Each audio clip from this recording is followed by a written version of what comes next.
Powered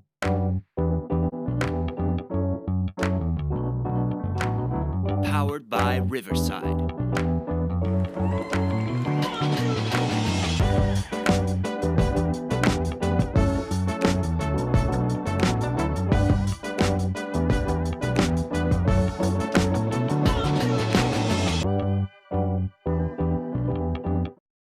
Hi, everyone, and thanks for joining us for another episode of Leadership Bites podcast, where we share inspiring and empowering stories of current and emerging women leaders across diverse career stages, industries, and backgrounds.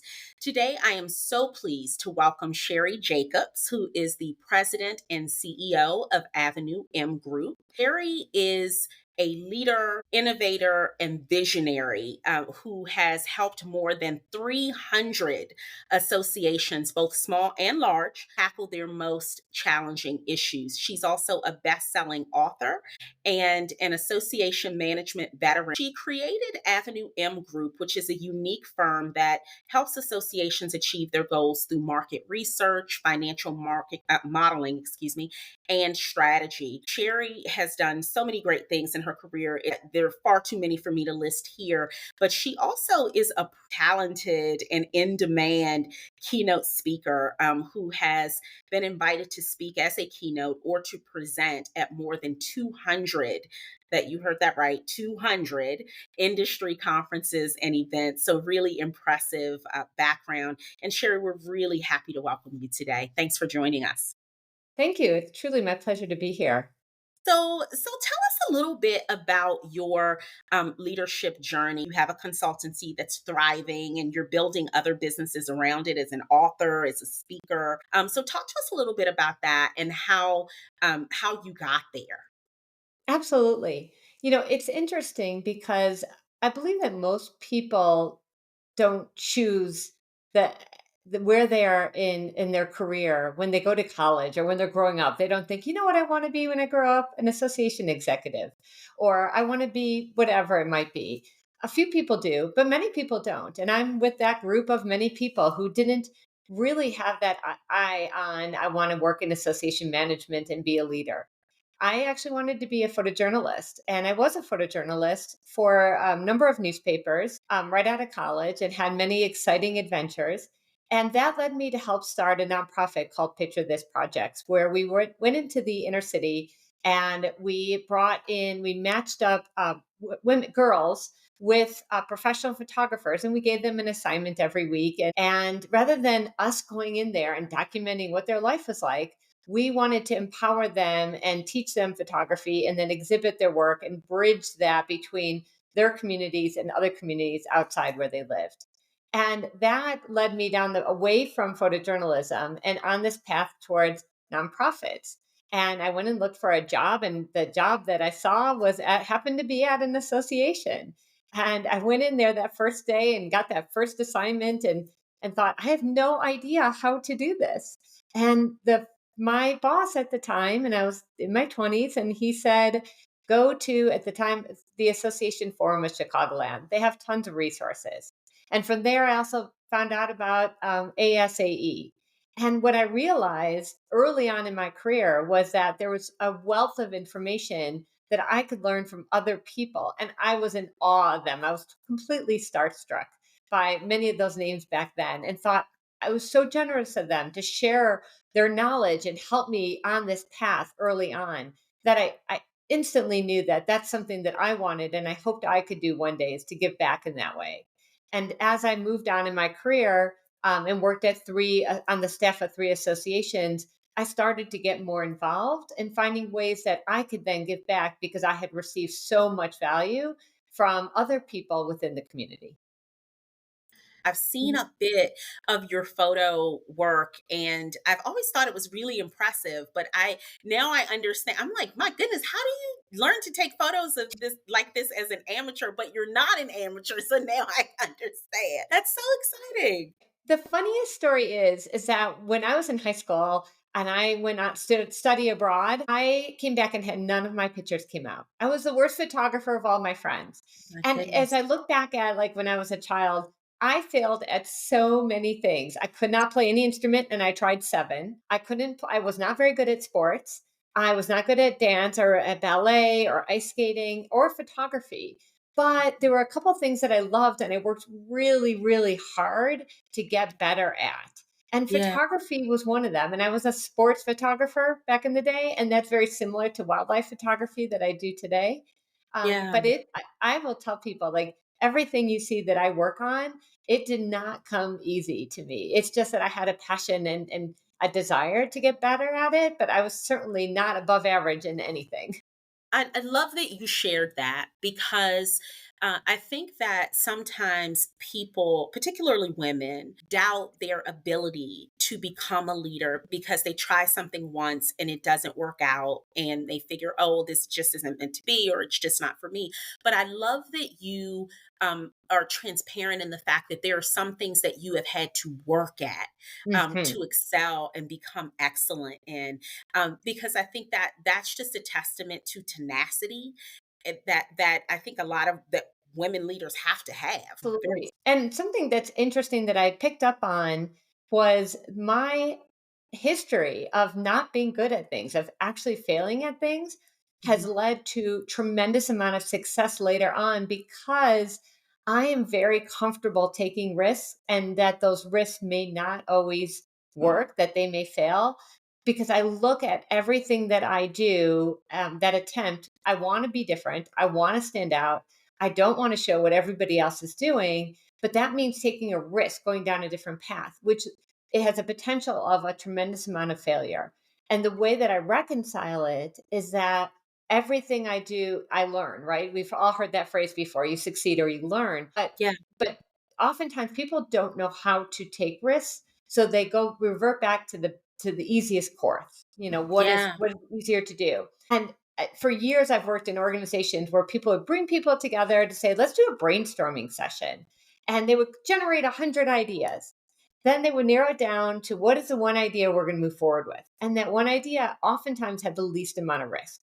So while they had gone through brainstorming, it actually didn't produce new ideas that were innovative and potentially risky. And What do so you think that is, Sherry? Do you think that's a result of people getting in a room and suffering from groupthink? I do. I've heard the phrase again. I'm not the originator of this, but I've heard the phrase that the death of innovation is consensus. Ooh. And Yeah. so people are looking for consensus on ideas. Yeah. And to me, the solution isn't not having consensus. The solution, and this is what people don't know, and this is what I hope to um, change the mindset of, is that you don't brainstorm and narrow it down to one idea, even a risky one or a not risky one. Instead, you work with 10 ideas or 100 ideas.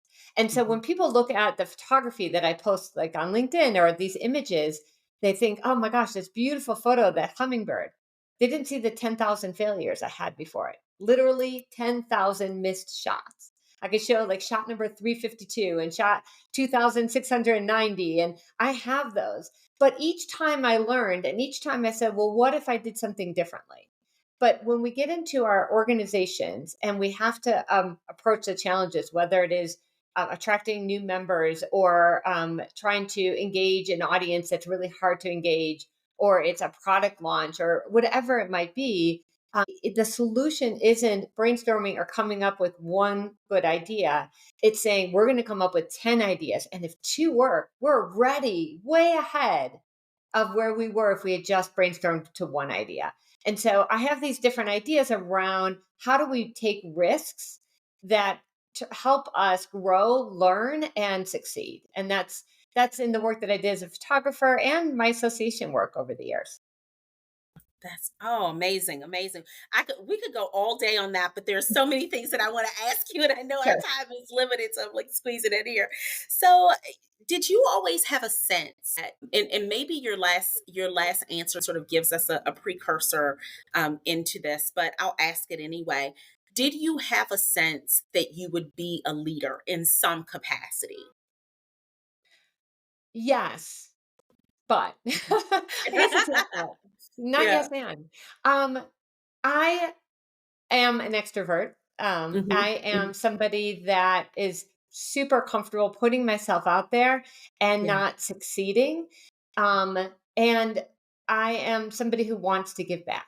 And I think those three things in my case, it does not have to be in everyone's, but made myself over the years, put myself out there, try new things. In some ways, I've told people it may have been easier for me because I love being around people. I'm really comfortable sharing ideas, even if they're not great ideas. I'm okay with that. And I want to give back. But I think the fourth area of leadership, and this is probably the most important, and I joke about this all the time. I am really good at surrounding myself and hiring smarter people than me. And to me, that is and it's been said before that the best leaders know where their weak spots are. They know how to help lift up other people. And they know that the great ideas don't always come from inside them, but it comes from outside of them. And so to me, being a leader, always wanting to be a leader meant looking for opportunities where I could use the talents that I do have. I'm an extrovert. I'm okay trying different things. I'm creative, bringing these ideas out here and combining that with how can I lift up other people and bring their ideas in as well. And it's that combination. I think somewhere I always knew that that combination of traits probably would help me as I wanted to seek out leadership positions. How did you prepare once you were on that trajectory and you had leadership roles in your sights? The very first thing that I can think of that comes to mind is seeking out other individuals who were in leadership roles that would be supportive, that I could learn from, that I can develop relationships with. I had to be proactive in seeking out those relationships. And they were with both men and women, and they were with individuals who are at my same level in terms of my professional role within an organization, and they were people that were already in leadership roles. So Yeah. I really, from the onset, thought about early on all the different individuals that could help me and I could help them and we could develop those relationships with, and I became very proactive in pursuing those friendships and those relationships, and they really did. They go across the spectrum. There are plenty of amazing women leaders out there that have been very helpful to me in my career, but there's also been a tremendous number of amazing men and other individuals who are I respect, who I think very highly of, and that I could learn from. And I built relationships with anyone that I thought could be helpful and that I could help as well. What would be your advice to an aspiring woman leader? I won't even say aspiring because I think that there are women who are in leadership roles who still want to grow and progress in their roles. How did you put yourself out there and develop those relationships? That seems to be the barrier for people is figuring out how to make those connections. What would be your advice? And when I think back, and I can't say that this was a strategy I had, but I can say that it worked.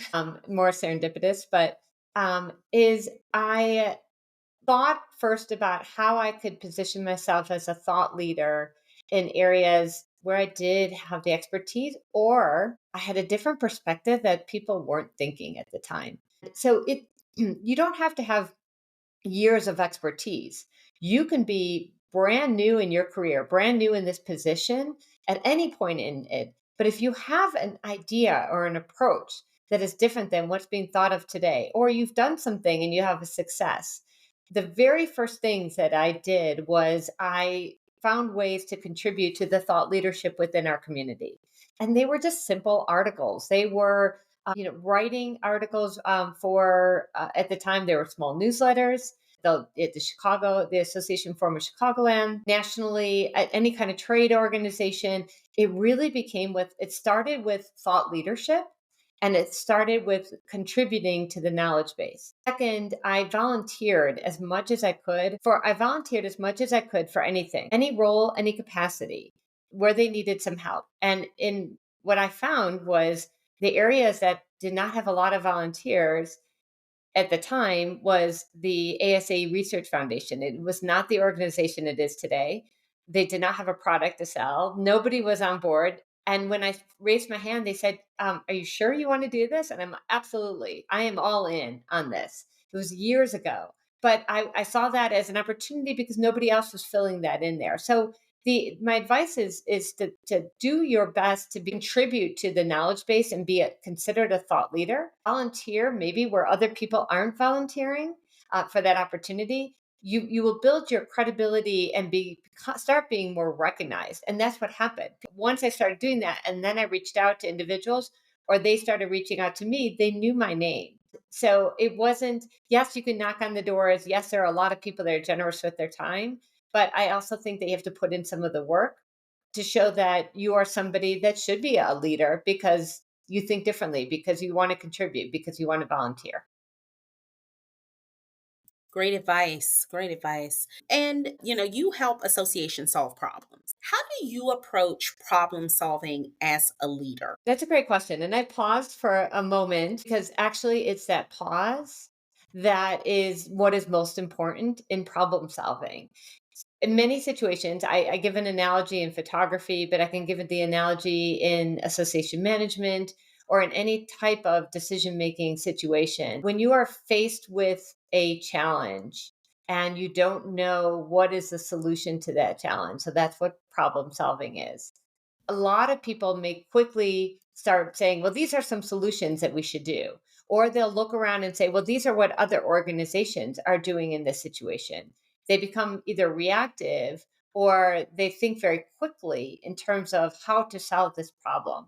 And sometimes there are a couple important things to do. One is to actually pause, even in the chaos that's going around you, and to look at the situation and to evaluate it and to say, if I continue down this path, is it going to solve the problem? If I look at a different path, will I learn something from it, or is there possibly a better solution out there? But that pause, I think, is actually really important. Second is, I think it's important to look elsewhere.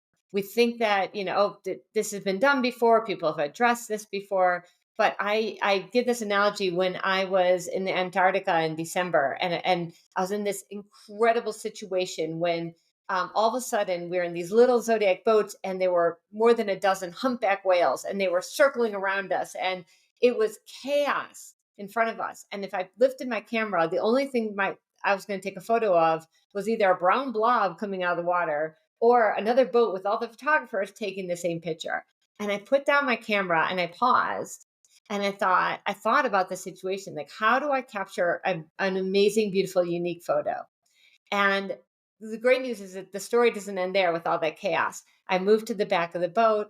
I saw a beautiful whale in the background. The pros that were in the boat with me said, that's not a situation where you can get a good picture. So all the advice was, don't look that direction. But I decided I'd rather take that chance there than try to solve the problem, capture a photo, what everybody else is getting, and it's so chaotic. And at the end of the day, I got the best photo from that event. And I've had that situation numerous times at work and in associations and in photography, which is to pause, consider the situation, look for alternatives that may not be working, and take that risk. Say, what if I did it a different way? Powerful question to ask. What if I did it a different way? Asking that question has changed generations, right? Yeah, So exactly. such a powerful statement. Thank you. I'm going to ask you about whether you have a personal triumph that you're comfortable sharing, of course, that you feel has shaped your approach to leadership. And if you do, tell us a little bit about that and how you think that situation now guides you or has influenced your approach as a leader. Yeah, I'll tell you the first thing that comes to mind, and I think it's important for everyone to acknowledge both their strengths and really importantly to consider what are the areas that they may have considered weaknesses or areas where they struggled. To me, when I was growing up, I I was an underachiever. That's what I was told. It turns out I learned much later in life that I was dyslexic, and that's why I had challenges with things. for all outward appearances, I was somebody who was an underachiever, and it became very frustrating. And I always knew that I could accomplish things if I put my mind to it, could overcome challenges, but that was a pretty big challenge. I over time I learned there are always alternatives. There are always ways that if the path that everybody takes is not working for you, that there is another path. And specifically, I can recall one moment when I was really young, when I was in high school. Grade after grade was just a C and marked up papers, sometimes lower than a C. And one teacher gave me a marked up paper and gave me an A. And he saw that I understood it, that I knew what I was talking about, and that I deserved an A. And he overlooked the challenges and the things that I had done wrong. And that moment to me was more life changing than so many other ones, because it really told me that, like, if you work hard, everybody has weaknesses. But if you work hard and you look for alternative paths and you look for people that can believe in you and that could help you, you could achieve things. Even if around you, people may not believe in you, you have to believe in yourself, and you have to think through alternative ways to accomplish the goals, if the common path is not right for you.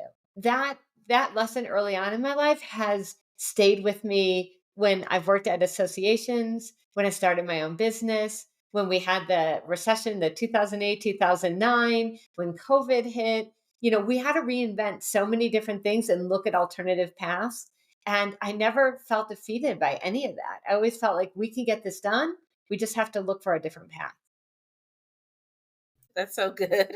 So, Sherry, what are two of the most essential skills that you think leaders need to have? What's paramount for leaders right now in your mind? Yeah, number one is asking questions, and number two is listening. So, number one is always asking questions, always asking why, always asking why not, always just, challenging yourself and the people around you with questions about, what is this the best path forward? Should we continue down this path? Why can't we do something this way? And creating that environment, that culture where people feel comfortable also challenging and asking questions. So to me, number one is a leader needs to create that culture, but it's all around being comfortable asking questions and questioning things. So it's not just that a leader asks the questions, but they create the culture where anybody can ask a question. The second is listening and creating a culture of listening. There's so many things that I learned from other people. And I truly believe that a great leader does listen and show that they listen. So I manage a staff of 10, and I work with people that are so smart, and I listen to everyone's opinion. They all know that they can challenge me on anything, because I think that's how we grow and improve. And I ask them questions about if they're going to challenge methodology, a process, a way we do things. Ask questions about it and listen to their answers. And to me, creating a culture of asking questions and listening is probably the two most important things that a leader can do. That's great. And how did you get to that point? I was talking about this with a friend, I think a couple of days ago, and she's in a new role, like she has a big team now, bigger than the team she used to manage before. And she said, I don't want to be this way, but sometimes when they challenge me, it feels like a personal attack, or like my leadership or the way that I'm guiding them is being challenged. And I said, well, I don't think it's an attack, but I do think it is a challenge, right? But my thought when I was talking to her is that you also have to find that place in you that's secure enough to be able to take that. How did you, with your team, get to that place? Was it sort of just natural, or did you have to work at that?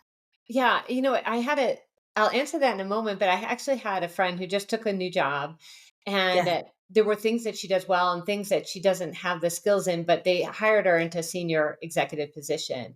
And I said, when that comes up, when somebody either challenges you or asks you to do something, take it, flip it, and take it as a compliment. Oh, If they are going to challenge you, then they respect that you are going to listen to it they respect you. We think that they're disrespecting, and the opposite could be true. Like, take Mhm. that as the most respectful, thing that somebody can do, is that I believe that I'm in a safe space, that I can ask you questions, and I want to contribute to your team to make you look better. So I thank people when they bring things to me or they challenge me. And I've had that in my staff. I've had things that come up like any organization, and I've made decisions that were right. And sometimes I make a decision that wasn't the best decision. And I've had Mhm. my team come and say, we think that this should be done a different way. And sitting and listening to them, I feel so grateful that they respect me, my leadership, and that their role and the organization, that they can contribute to all of our success. So I usually Yeah. start with a thank you for bringing that to my attention, and for understanding that they respect me as a leader, that I can respond to that. Because the last thing you want is people who are quiet. Nobody, the organization or your goals or whatever you're trying to achieve will not move forward if, when people see mistakes, flaws, or better ways to do things, but they don't bring it up, then Mhm. that doesn't Yeah. help anyone. So yeah, my first response is to thank them. And in terms of your comfort level and how you kind of got there, was that a journey for you, or did it happen? Was it just intuitive that you sort of are um a risk taker yourself, and so you kind of had a natural inclination? I think it's a combination of things. When you're younger, it's really hard because it's easy to take that as a criticism, and that you're not ready for this role. And when you are earlier in your career and you are a supervisor of people who have more experience, the gut reaction could be very defensive around it. So I've been in that situation, and I have been defensive around it in the past, and it's so much easier to say now than when I was Mhm. younger. Yeah.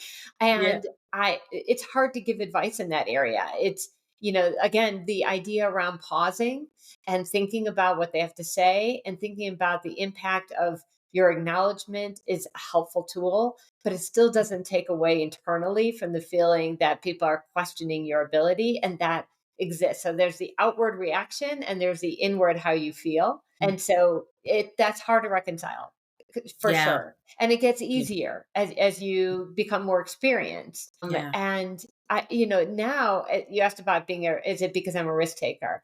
I Mhm. think it's because I fully acknowledge I am not the smartest person in the room, in most rooms. I'm the Mhm. creative. I'm the most Mhm. creative. I'm the Mhm. biggest risk taker. I'm Mhm. maybe the most energetic.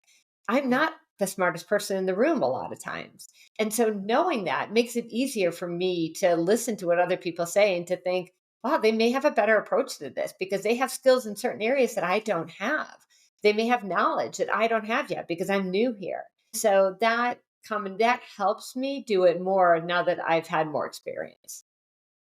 That is so I'm gonna tell you, that is such a profound answer, on many levels. It tells me a lot about you as a leader, that you are able to sit here with transparency and acknowledge the strengths of your team, and, some of your own opportunities. I don't want to call them challenges, but opportunities, because a lot of people are not able to do that. And that's what I told my friend. I said, I think there's some work that you have to do internally, because you need to figure out why you feel this way. Because you're right, like there is that external reaction, but nobody can make us feel or make us believe anything about ourselves that we don't already Mhm. feel somewhere within us. So something's going on there that you need to figure out why you feel inferior in the space, and go from there. So I 100% agree with your answer.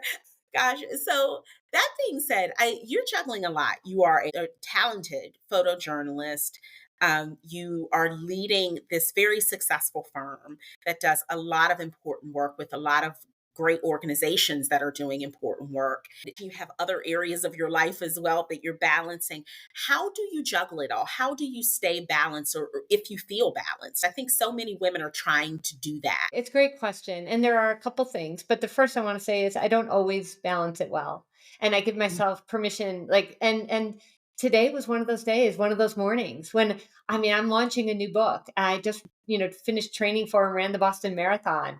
I'm running a Yeah. company and I'm launching this new keynote business. And I play tennis on a league. I play competitive tennis. We just finished remodeling our house.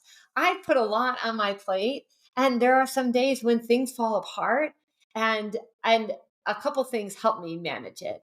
One for me, and this isn't for everyone, but one for me is I find the activity that I know helps me physically feel better. And that activity for me is running. So when I, even if I don't have time or I don't think I have time in the day and I think I'm going to skip it, I relook at my calendar. I look at things that I can either move around, or even if it's a 15-minute run instead of my hour that I might want, I fit in that whatever mine is running, whatever is your you time. If it's yoga, if it's meditation, if it's cooking, if it's walking the Mhm. dog, whatever it is, I make sure that I fit it in because I know that's going to give me better balance, because I'm not going to be able to control a lot of things that are out there. The Yeah. second is I have such great support from my team. My Avenue M group, the team that I've built, is the most amazing team. We didn't lose a single person through COVID. We've hired, and people are amazed when they work with us multiple projects and they come back and they say, you still have, and they'll name the different names of my colleagues, like they're still there. And I said, yes. And they're younger people that could have moved on in their careers. And I treat them really well. And they are incredibly smart and helpful. And that helps me because I have a team that I can trust. And because I have a team I can trust, I treat them really well. I'll tell you a quick anecdote. I pay them to take vacations. They all get Love it. reimbursed to take a vacation because and I say at the beginning of the year, book vacations, even if you have to move it, set aside the time and I will reimburse you for your vacation because I really want to keep this amazing team. So I have great help. I take on too many things, but I treat people really well, and they in turn help me as well. And that helps bring the balance. But at the end of the day, most of us take on too much, and we have Yeah. to give ourselves permission to be upset, sad, cry, angry, throw things around, and then go for your run or take your yoga class or meditate or whatever it is that just gives you like that relaxing pleasure and just, some little bit of ease back into your day.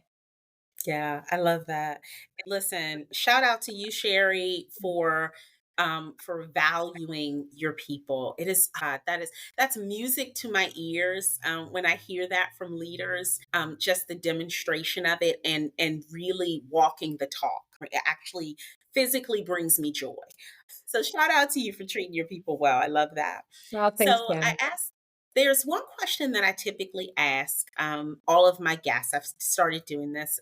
Back to the Future is one of my favorite movies. And I love that, they're able to hop in a DeLorean and go back in time and change some things or, tell themselves things.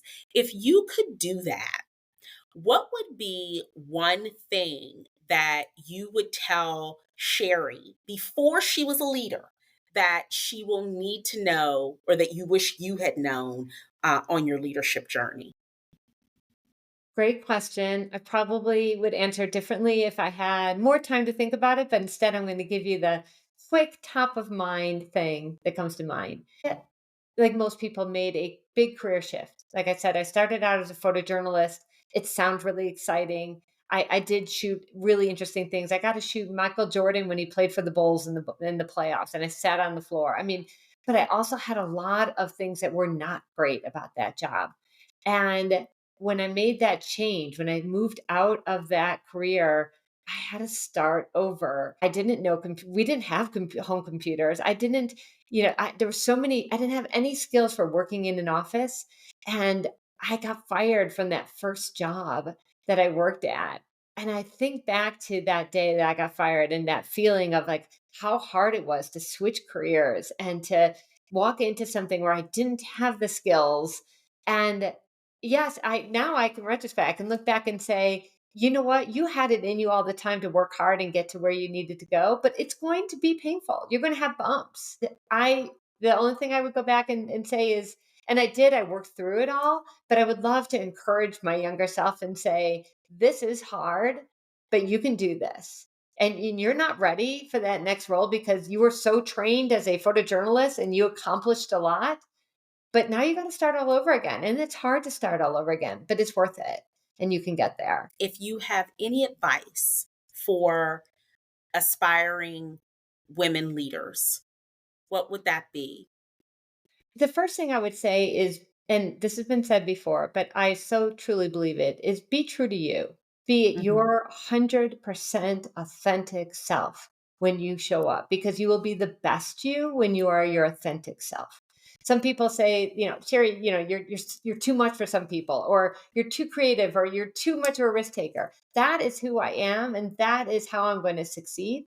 If you are an introvert, be true to that introverted self where you need more time to pull back and to think through things. I truly believe that we all excel when we're true, when we are our true selves and bring that true selves to work. And if your work environment is not somebody that's going to embrace that, then look for other opportunities, whether you continue that work and it's in volunteer opportunities or it's a different position altogether. But the best advice is to stay true to yourself. And that is how you're going to get on your path to that leadership, because that's when you will excel, is when you are truly yourself. That's awesome. I totally agree with that. Being true to yourself. It's easier said than done, but it is such key advice. I will agree with you. So key. So what are the big things that you're working on right now, Sherry? What do you have coming down the pike? Well, I'm really proud of a project we just finished, and it's something that is so meaningful. And the work we do is always meaningful with all of our clients. This is a very unique project. The American Library Association recommended us to partner with the Brooklyn Public Library. We've all heard about the banned books, and Mhm. partnered with us. They selected us to be their partner to conduct research, because what they were thinking is that access to books, it goes down to getting a library card. And so we worked with 2,000 libraries, and we conducted focus groups and research, and we helped pull in all this data together so that they can look at different guidelines and standards for across the nation for any type of public library. Anyone, anywhere under the age of 18 could get access to banned books. And we Wow. just published the white paper on that. I think it was last week. It is probably, that's a career, super proud of that work, because Yeah. of the impact it has and the importance of that work that we did. Yes. The other things that to me that matter in the work that we're doing is really about access. It's about anybody, anywhere getting access so that they can advance in their career. And Mhm. things that hold people back from that oftentimes is not having employer support or not having the financial means or the time. And so it Mhm. has been a driving force behind the work that Avenue M does, is helping organizations rethink their due structure, rethinking how they deliver their benefits in a way and price it in a way so that they can achieve their mission, and that people anywhere from any type of background could have the same opportunities. And that's what drives Avenue M. We do research and we do strategy, but it's so much more than that. It is about making sure that anybody anywhere can succeed. And that it comes down to where we can help. There are a lot of ways to do it, but the way that Avenue M can help is in helping organizations rethink their business model so that it becomes more accessible for anyone anywhere. Yes, that sounds exciting. You also mentioned that you are launching a new business. Do you want to tell a little bit about that? Are you ready to share I about am. I that? would love. I Okay. would love to. So, Yeah.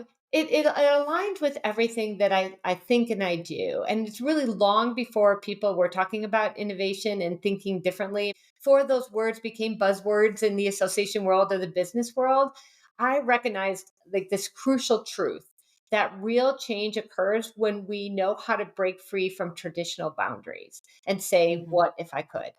And so I started thinking I could put together a keynote that is so unique. It's like a new space. It is not like I'm joining a certain category, where I take my photography and the lessons learned in photography and the 20 years I've worked with associations in rethinking their business models and saying, what if I could? And helping people understand how to take risks. So the keynote, this keynote business that I'm launching, and my idea around it is you can take risks in associations, in for profits, government, in any sector there is, but you have to understand how to take the risk so that you can make that happen in risk averse environments and in environments where people may push back.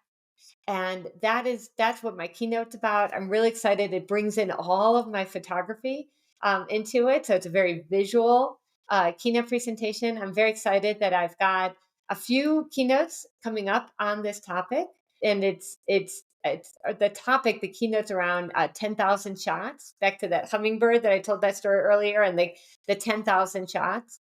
And Yeah. I'm also doing a 3-part series, a webinar that's coming up in the fall, and we're about to launch that with an organization that the listeners here to this program could also attend. Mhm. So when I have that information, I'll share it. But I'm really excited about this keynote work.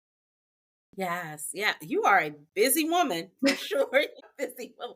How can people follow you if they want to follow along on your journey and stay connected and learn more about the things that you're doing? How can they find you, Sheri?